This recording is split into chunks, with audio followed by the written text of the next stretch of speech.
everyone, and welcome to another episode of Little Give. We have Darla with us today, and I can't wait to peel back the layers of her and her story. Darla, go ahead, introduce yourself. Tell us where you're from. Tell us what you're all about. Hi, my name is Darla Ridilla. I'm originally from Alexandria, Virginia, but I currently live in Durango, Colorado, and I'm super excited. So, Cindy, first of all, I want to say thank you for having me. I'm a relationship coach for high achieving women, and I'm the founder of High Value Woman. So excited to hear more about that. And of course, you're welcome to come on. I'm so excited to share your message with our audience. So talk to us a little bit more about what you do and why you do it. It all started with my own personal experience. I had an interesting childhood and very tumultuous. And so I took on a lot of narratives that just didn't really belong to me, that I was too much, that I didn't deserve unconditional love. I did not have a good relationship with my dad. And so what happened was, because of that void, and I didn't have the tools I have today, I tried to fill that void with men. And unfortunately, a lot of times when we aren't in a good headspace, we actually marry or get involved with different versions of our parents. And so I attracted emotionally unavailable men, and specifically a few narcissists. And the turning point for me was actually being married to one and being with him for several years, and not even knowing I was in an abusive marriage till a year after I got out. And so as I started my own healing journey in 2013, which really I hit rock bottom in that year. I almost took my life. And in that moment, what stopped me wasn't hope. It wasn't my daughter. It was, I don't want him spreading rumors or continuing to spread rumors that I'm crazy. And if I do this, he's going to say, see, I told you so. And so it was really more about, I don't want him to win. And that's how it started. But it was really just surrendering to my higher power. And during that process, it's been quite a ride these past 12 years.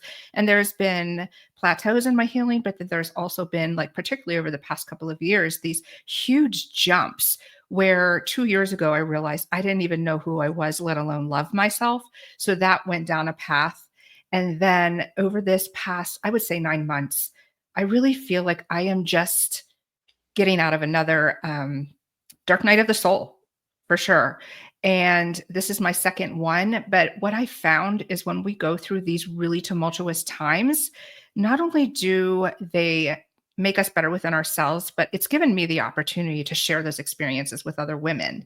So my mission, and if you take a look at my website, is to those women who are hearing, you're too much, you're too big, you're too loud, you're making me uncomfortable. That's been me my whole life. And I realized that I'm not too much. I might be too much for the wrong person, right? Yes, I love how you shared at the beginning that, you were going through this abusive relationship and you didn't even know it. I bet you there's so many people out there who are watching this episode today who are in situations like that. What was it that kind of helped you realize that, hey, wait, this isn't normal? A lot of counseling, for sure. A lot of journaling, inner reflection. I just went through a really intense time where I was working with a couple of coaches at once, and really getting straight with who I want to be and becoming her. And I also think 2 years ago, when I read the book Single on Purpose by John Kim, that was a big eye opener for me. That, first of all, whether you're single or not, it's okay to get to know who you are and to validate that. So that was the big game changer. Also, just understanding that other people's opinions of me really don't have anything to do with me. That, I think too, like, just really recently, within the past couple of weeks, I've had a big aha moment, is that just because I've been told my whole life I'm too much doesn't mean that's true. That's their experience of me. But realizing that if I'm too much for you, you're just not enough for me. And I'm not for everybody, and that's okay. Hi, my name is Justin Clark, and I'm the president of the board of directors for Driving Single Parents, a 501c3 nonprofit serving the citizens of San Antonio and Bexar County, Texas. I'm here today to tell you a little bit about the great work that our organization is doing for the citizens of San Antonio. What you're about to see is just a few photos and videos of the way that we're changing lives for single parents in and around San Antonio, Texas. Our first giveaway took place in April of 2017, just one short month after the formation of our organization. John, a Bexar County resident, was the victim of a horrible drunk driver incident. He and his daughter survived the crash, and we were so proud to give our first car to this deserving family. Fast forward to 2020, a very difficult year for nonprofits. We were able to secure 4 vehicles for single parents in need. Our organization, including our board of directors, list of partners, and portfolio of people we've been able to help in San Antonio, continues to grow, and it's all thanks to donors and local community organizations that have helped us along the way. This giveaway took place in 2021 and shows that we continue to help single parents even after the struggles brought about by COVID-19. Because of limited funds and the overwhelming need, we at Driving Single Parents are incredibly selective with the people we help. Some are victims of domestic violence. Others had a spouse pass away tragically or otherwise fell on hard times. These single parents show adversity in the face of challenge and aren't looking for a handout. We offer a hand up and help get them back in the driver's seat. Many of the single parents we help go on to graduate college, get promotions, get married, mentor others, and some have even been so touched by the gift we gave them that they have decided to join our board of directors to pay it forward and ensure the continued growth of our organization. If you would like to help our organization continue to grow and continue to help single parents in need in San Antonio, Texas, and Bexar County, Texas, we would really appreciate your support. Please visit us online at www.drivingsingleparents.org. Thank you. That's right. I think it's important to know that like some will, some won't. So what? Yes. They're just not your people, and that's okay, because we don't have to be everybody's person, and we don't have to love everybody and respect. We don't have to do any of those things. We have to respect people we don't care for. We have to be kind to those, even if that's not, if they don't jive with us. But other than that, you're not responsible for how they feel. So I'm glad that you're sharing that. And I also really appreciate the fact that you shared that you asked for help in those moments when you're, growing through all of that. You shared that you asked for help. And I think that's so important, that if you don't know or don't know what to do, that it's okay to ask for help. Yeah, I think that's so important because I couldn't have done this alone. And I'm really grateful for the help that I did get. And, even if I'm not in those programs anymore, they were so valuable to me in those times. Absolutely. So talk to us a bit about now how you're using all the pain you've been through to help propel other people to a better tomorrow. hmm So I work primarily with women, and I really understand that woman. I understand that high career, high achieving woman who really has it all together. I was an executive assistant, ran executive offices for years, and it looked like, the white picket fence, the corner lot in the DC suburb, the whole thing. But inside, I was dying because I was shrinking. I was angry, and I take those experiences because I see women who are experiencing those same things. I see women that want so much to be loved for who they are. And I have combined that with a certification in somatic trauma-informed coaching, and just really, how do I say it? Take my lived experience, my ability to empathize with where they are, share my own story in the hopes that they don't take as long as I did, or, learn from my own lessons. Talk to us a bit about the somatic trauma-informed certification. Talk to us about that and what that means, so that the audience can really fully grasp what it is that you're working towards. Yes. So it was a very exciting journey. Somatics, if you're not familiar with it, is our body, our nervous system, and how we have body sensations based on our experiences. And particularly with traumatic experiences, it's actually stored in the body. So what I started to get really in touch with is that when either I was feeling validated or invalidated, my body would react. If I wasn't feeling heard, or I felt like I was being asked to be small, my throat would get tight, my chest would get tight, my stomach would flip if something was out of alignment for me. But then I also started to realize that if something was good for me, if I was in a space that was holding me, that my chest would buzz in like a good way, that I would have a good, like, people talk about, your stomach flipping, and there's really a lot to that. And so learning to get in touch with that. And what I do with women is we talk about current experiences and what is the body sensation that goes with the feeling. And then we connect that to a previous experience. And it almost always goes back to childhood. And first of all, we're going to hold space for it, because what I've found through my life is that I've been told to stop it. You're showing too much emotion, you're too angry, you're too this, you're too that. But really, sometimes we need someone, even in their discomfort, to hold space for us, expressing it, letting it bubble up. Think of it like a soda bottle, and you shake it and you just start to open that cap and it starts to come out. Once you let the pressure off, you've let that container, that containment of our emotions. And that's what somatics allows us to do, is feel it, to hold space for it.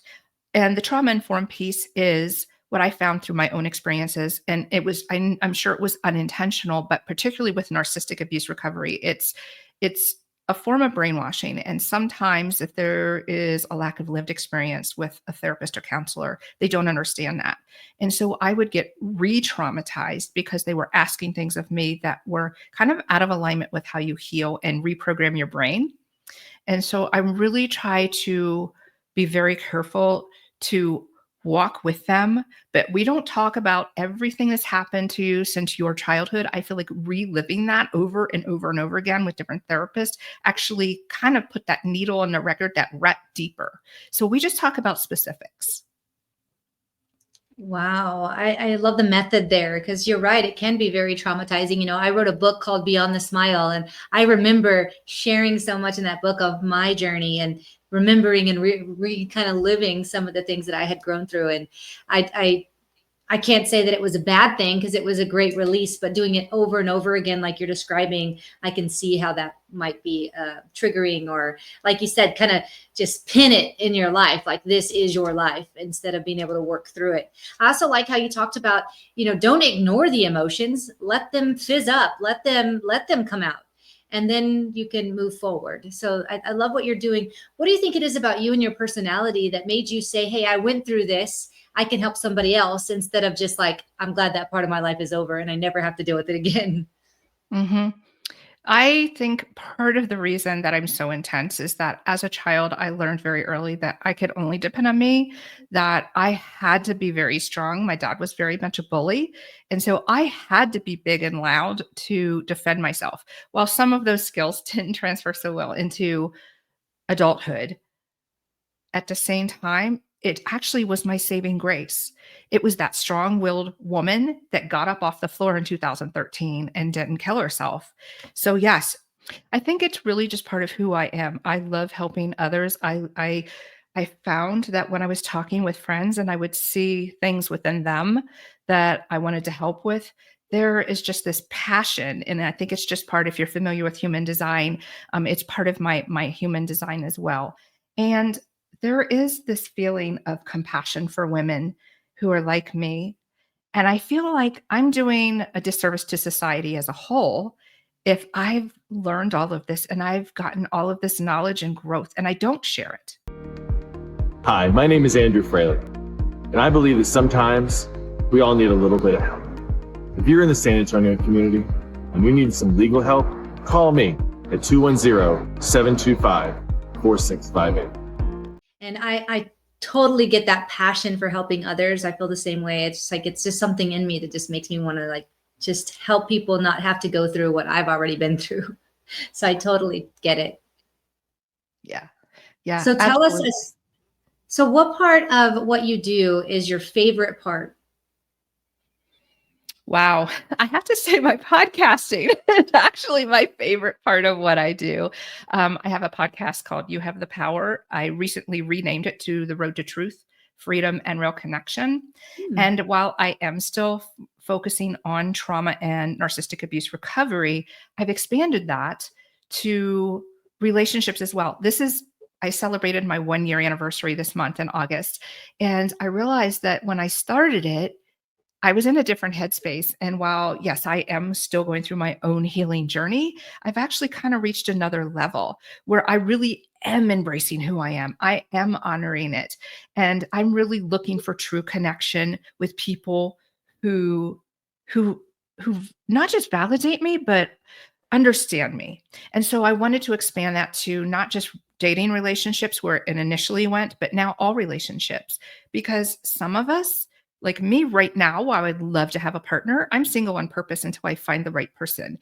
So there are women out there who are either in relationships that need to or want to improve themselves, or they're dating or they're not. Maybe they're having a problem with a family member. Maybe they're having a problem in their career with a boss. So I really wanted that podcast to expand. And what I found is that I pretty authentically share my ups and my downs because I want to make healing attainable. I am not a guru. I am not perfect. I make mistakes all the time. And I want to share that in real time. That's been healing for me, but I also think it's inspired others to say, wow, healing isn't something I have to do right every time. It's okay. It's not a failure, it's a learning experience.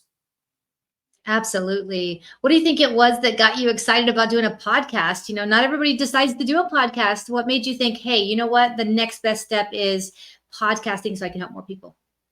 It was the last thing on this earth I thought I would do. I was about gosh, it was the spring of last year. I was in a free training program with a marketing expert, and she said a great way to promote your business is to be a guest on other people's podcasts. Like today, I'm on your show, and I thought she was nuts. But I thought, okay, I'm willing to try anything new. I'm a new business owner. I have no idea what I'm doing. It can't hurt. I ended up loving it so much that a few weeks later, I just decided to jump in and start my own. And I'm one of those weird people that loves public speaking and it just really, I mean, I'm a singer, so I'm used to being in the spotlight in on stage and performing. So I think that skill just transferred over. And I love talking. I talk a lot. It's interesting when I'm hanging out in my personal life, I'm really quiet a lot of times because I talk so much in my daily life. Well, that's awesome. And it's really neat that you have guests come on that you can, share their voice and talk with them about what they're going through, because it just helps so many people out there who aren't willing to get behind the mic, the people who are afraid of podcasting and public speaking, but they can listen to you and your message and your guest and their message and maybe take a lot from it. How does it feel to be able to really help people in that way? It feels really good. Not only have I highlighted other people's stories, I've given other people more opportunities to look at themselves. It's what's been really rewarding for me is when I hear from my listeners. I have either exchanged emails or had a one-on-one Zoom call with them, and to get those stories of, oh my gosh, I really resonate with that. I almost took my life just recently and I came to your podcast. That is why I do it. That it's not about tooting my own horn. It's really about touching somebody else because there have been people that have come into my life unexpectedly that have had quite an impact. And so just passing that on.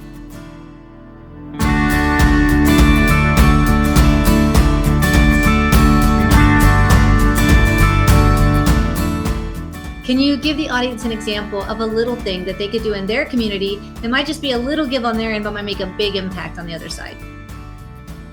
Whether it's, I love volunteering. So that's my personal passion, whether it's volunteering your time, or if time is short and you can volunteer money, that is a small way. But even just being involved in the community, meeting people, talking to them, I think just on a day-to-day basis too, holding space for people. It's interesting how many conversations I've had on street corners with people I didn't know that just opened up and just sat and listened to them, because I think a lot of people don't feel heard right now in our world, and just hearing them out. But when you go back to our nonprofits, I have worked for a couple of them, so I really love that world. But wherever that is that you are able, even if it's just a small thing, small things add up to big things. So true. And I love your example because it's so simple. It's listen, just listen. And sometimes people listen to respond instead of just listening to understand. So I think that your little give example is amazing. And you're right. A lot of people struggle to be heard and feel heard. So great example. Can you give the audience an example of a time in your life where somebody did something little for you, might have just been a little give on their end, but really made an impact on you and in your life? When I was 13, I grew up very poor. The only time There was 2 times I might get new clothes. One was maybe at the beginning of the school year if there was enough money, and if not, the only time I was guaranteed a new dress was on Easter. But often, and my mom was a great sewer, and she made beautiful dresses, but that every year I got a new dress. But when I was 13, there was a lady at my church who kinda took me on, kinda like a big sister, and for Easter, she took me out shopping and let me choose a dress from the store. And that was a rare thing for me. And I chose this white, beautiful, lacy, very feminine dress. And while it may have been a small thing to her, it meant a lot that an adult woman took time with me, spent time with me, and just made me feel really pretty and special on Easter Sunday. That's such a beautiful story. And now you're that woman for other women. And that's just beautiful. What a wonderful thing. And like you said, to her it was just no big deal. She went and got you a dress, but for you it was like, wow, I get to choose any dress that I want. And I just love that story. And you just never know the impact you're making on somebody else. So it's just those little things that really, really add up. So thank you for sharing that. What about nonprofits? Are there any nonprofits that you're excited about? Yes. So I used to work at a humane society, but I also today wanted to focus on the La Plata County Humane Society. There's a very special story to me about that. First of all, I'm a dog lover, I'm a dog mom, but um, so I moved to Durango in March. And 9 days after I arrived here, the dog that I'd had for 10 years, Goliath, who I considered my soul dog, suddenly died. I think there's a whole story behind that where it was his mission to bring me back home. And Gayla, who is my current dog, she was adopted from this humane society. What I'm so grateful for is that I went there looking for a new companion on the 1 month anniversary of Goliath's death this past April. And they were so wonderful about giving me time to visit all the dogs. Their website was fabulous with describing the dogs. The staff gave me time to be with her. Oh my goodness, what a beautiful nonprofit. I love that you're a dog lover. There's so many pets out there that are unhoused that really need that love. So thank you for featuring this particular nonprofit today and sharing your pictures of your puppies with us. Yeah, Yes. absolutely. Why don't you tell the audience where they can find out more about you and all you do, and obviously listen to that amazing podcast? Yes. So my website is highvaluewoman.info, and everything, all my social media, the link to my podcast is on there. If you want to reach out, there's Instagram, there's email, and I do have some freebies there that I also offer. And if you're saying, wow, I just really resonate with what you say and I want to work with you, I do offer a free 30-minute consultation as well. And that's for women only, just to make sure. Perfect. Well, thank you for sharing all that. All right, everyone. She told you exactly where to find her. Go find Darla at all of her links and her website. Listen to that amazing podcast. And if you're passionate about that nonprofit, go to their website, find out more. And if you can, go make a donation. $1 or $5 multiplied by everybody watching today will make a huge impact to that nonprofit. So thank you, everyone, for listening. Thank you, Darla, for being on. We're so grateful for you. And we'll see you all next week. If you enjoyed this episode of Little Give, head on over to our website. At littlegive.com, you'll be able to find all the information about previous episodes and past guests that we've had on. If you or someone you know would like to be a guest on Little Give, all the information is also on the website. And if you have a nonprofit that you love and would like to recommend be on the show, all of that information is also on the website. We really appreciate you watching today, and we can't wait to see you again next week.